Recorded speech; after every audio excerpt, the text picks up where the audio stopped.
Most of the time, when you're working with voiceover narration, the voice will be professionally recorded and you'll be provided with audio files that you can then import into Final Cut and work with like any other clip.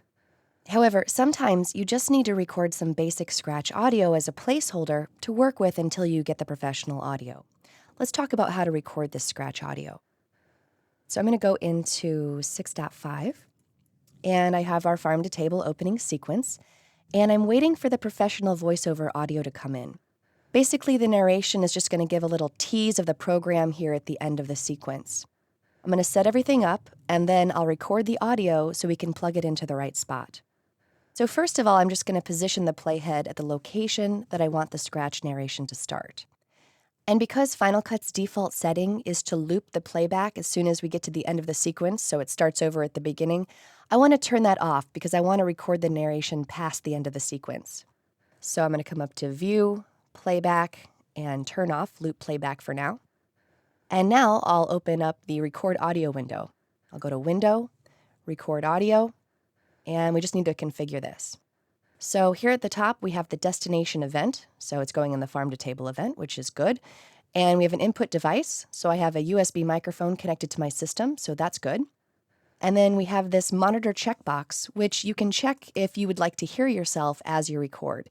So as long as you have some headphones, you can go ahead and check that.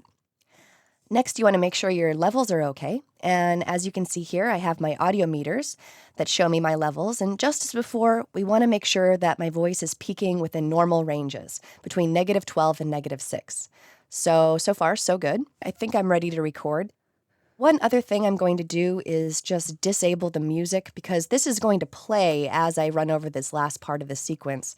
So I want to make sure that it's quiet. So I'm just going to right-click and choose Disable. I think I'm set, so I'm going to go ahead and press this red button to start, and then I'll press it again to stop.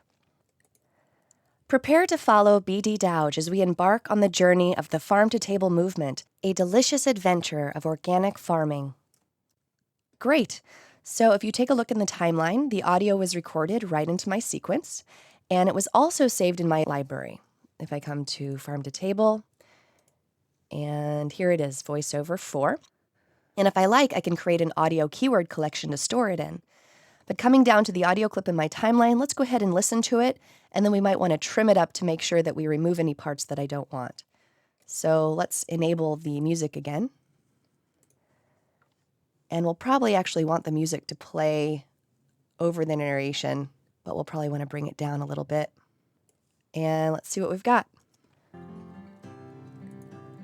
Prepare to follow BD Dowge as we embark on the journey of the farm-to-table movement, a delicious adventure of organic farming. Perfect. Let's go ahead and just ripple trim this so that I get rid of my empty space. And I can move this around. Notice that my anchor point, my connection point here, is connected to a gap clip. So regardless of if there's material in the primary storyline or not, every connected clip must connect to something. So in this case, it's connected to a gap clip. But maybe I want to replace it with an exciting visual, so I can just come up to Farm Scenery. Let me close my record audio and just do a replace edit right here.